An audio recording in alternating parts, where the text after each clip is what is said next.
magandang buhay sa'yo, kwentong buhay, at iba pa. Ako, si Isidro. Isidro sa day, Isabel sa night.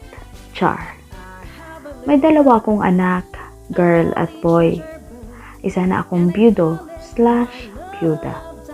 Sisimulan ko ang pagkwento ng buhay ko noong bata pa lang ako.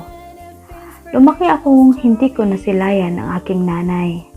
Ang sabi ni ate, namatay daw ang nanay namin kasi inatake ng aneurysm noong pinapanganak niya ako.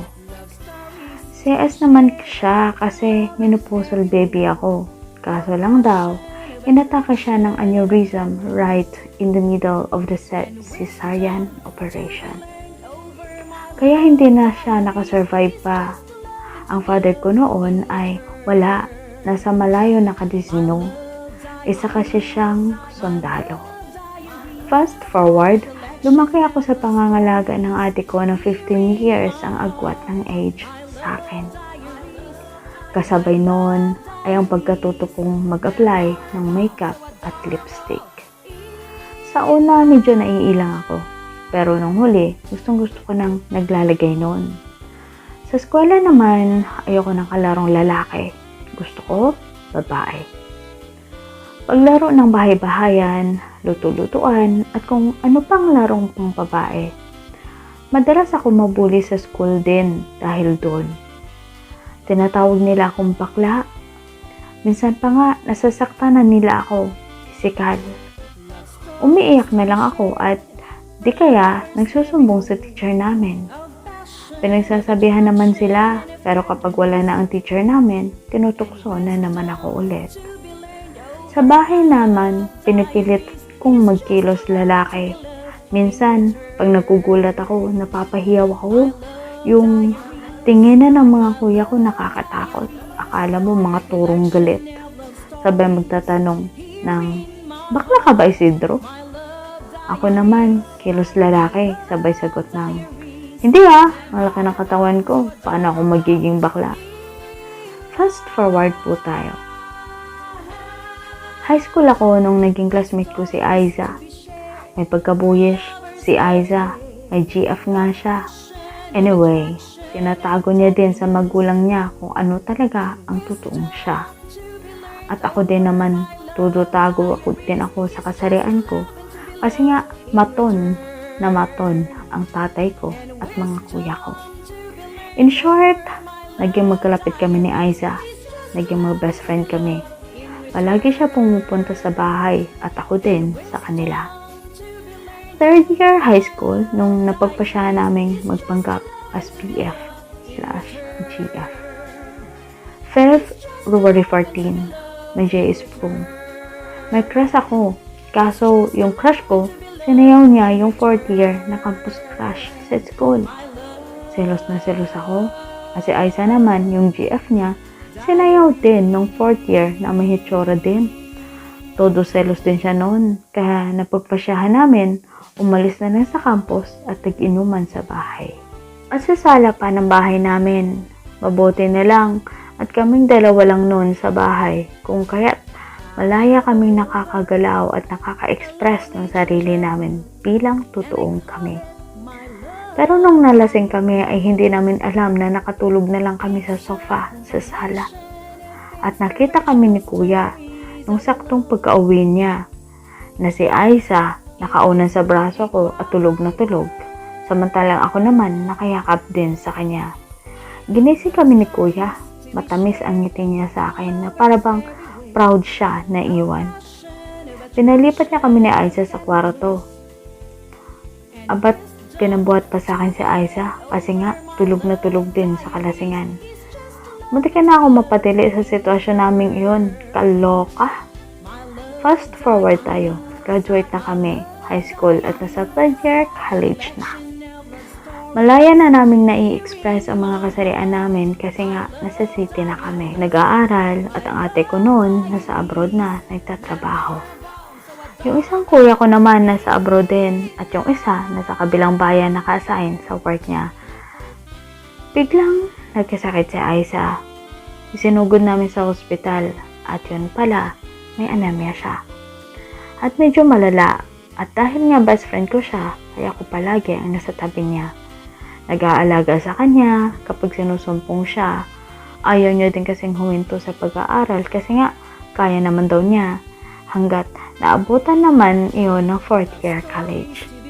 Graduating na kami, ganun at ganung pangyayari pa din. Hanggang sa nag-away si Aiza at ang GF niya. Nahuli niya kasing nanlalalaki at ang lalaki niya, walang iba kundi yung BF ko. Tawagin na lang natin kay Enzo. Masama ang loob naming magkaibigan noon. Pakiramdam namin tinuhog kami. Kahit may sakit si Aiza at matagal nang di umiinom, pero nung gabing yon, nag-inuman kami pareho. At doon nangyari ang hindi dapat mangyari. May nangyari sa amin ni Aiza at hindi lang isang beses, nasundan pa iyon. Hanggang sa isang araw, nagsuka na naman si Aiza at nahihilo daw siya.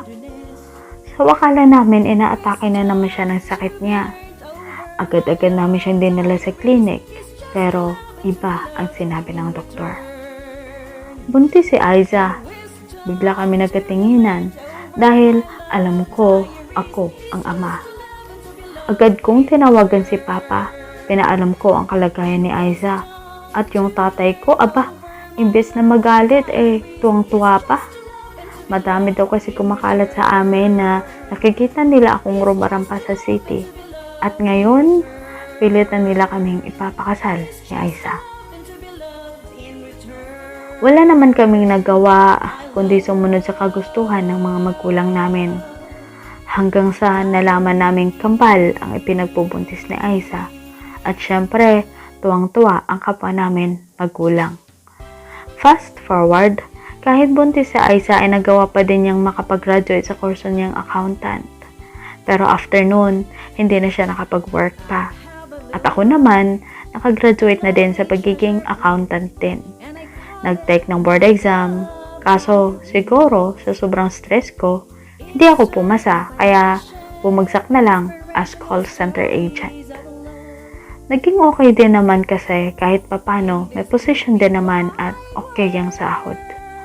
Si Aiza, dala ng pagbubuntis ay nasa bahay na lang. Fast forward, kasalukuyan akong nasa duty nang tumawag si Papa. Nasa 9 months na din ang tiyan ni Aiza, kaso di pa yun ang oras ng pagpanganak niya.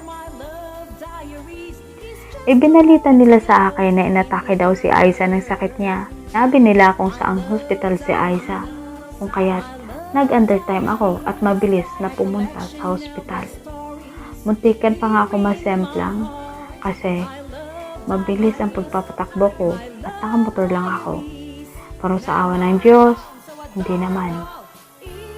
Pagkadating ko sa hospital ay pinasok na sa operating room si Aiza. Binigyan sa akin ng binan ko ang papel na copy daw ng pinirmahang salaysay ni Aiza. At doon nakahayag ang pag-amin niya sa totoo niyang kasarian. At ang tumatak sa akin sa lahat ng sinabi niya ay yung ibubuwis niya ang buhay niya para sa mga anak namin. Hindi ko na malaya na tumutulo na ang luha ko at humahagulgol na. Inaalo ako ng biyanan ko at ni Papa. Makalipas ang 1 at kalahating oras, lumabas na sa OR ang doktor at sinabing hindi nila naisalba ang asawa ko. Sa puntong iyon din inilabas na ng nurse ang kambal at iyak sila ng iyak. Naiyak din akong pinagmasdan ng mga anak ko. Hindi ko pa kasi sila pwedeng buhatin kasi nga kulang sila ng almost 3 weeks. Kaya kailangan nilang mapailawan o yung incubator. 2 days lang naman silang nag-incubate hanggang sa makauwi na kami at si Aiza, di na namin pinatagal pa masyado at nagdesisyon ako na ipag-cremate siya para kahit papano makakasama namin yung urn niya at naiuwi ko siya sa bahay namin. Sa ngayon, single dad ako ng 2 makukulit na 5 years old kong mga anak. Girl at boy po sila, kaya sobrang saya ko. At hindi ko na naiisipan pang magjowa. kapag malalaki na siguro sila, yung tipong magkakaapo na ako, tsaka pa ako lalandi ulit. Charot. Si papa ko naman na mayapa na magdadalawang taon na ang nakalipas. Masakit man, pero naiisip ko na siguro ganito talaga ang buhay. Walang permanente. Lahat tayo lilisan. Kanyang panahon at pagkakataon na lang. Salamat sa pagkwento mula kay Isidro. Salamat sa iyo, Isidro, sa pagbahagi mo ng iyong karanasan sa buhay at saka magaling kang tatay. Kasi nakaya mong i-handle yung kambal knowing na ang hirap mag-alaga ng baby. Ayun, pero ikaw nagawa mo, nairaos mo. So, congratulations sa iyo. Tsaka sorry to hear your loss. Ayun, siguro, kahit nawala man si Aiza sa inyo physically, pero sigurado ako, nandiyan lang siya nagbabantay sa inyo. All the time. Kasama si God. Kaya, be happy. God bless you always. Pakaingatan mo ang regalo na iniwan sa iyo ni Aiza.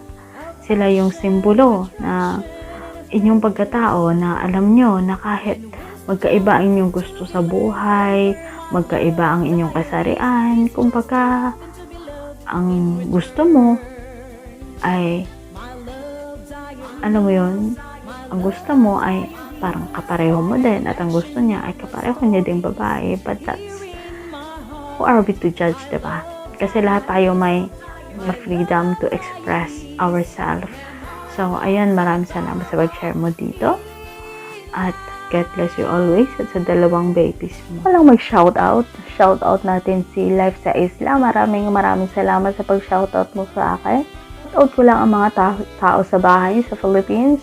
Sila nanay, si tatay, yung nag-iisang anak ko, si Braille. Ingat ka dyan palagi, anak. Tapos yung sa mga kapatid ko, sila Francis, si JR, si Dwayne Mark, si Laboy, si Carlo. Ayun. Tsaka kay George, thank you.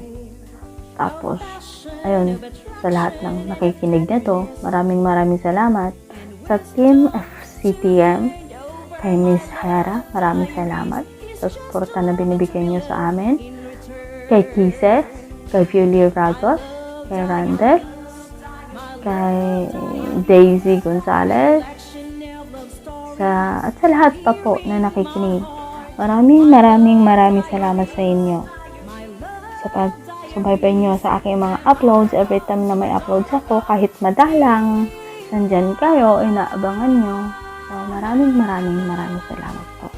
Your wish is just to love and to be loved in return. My love, dying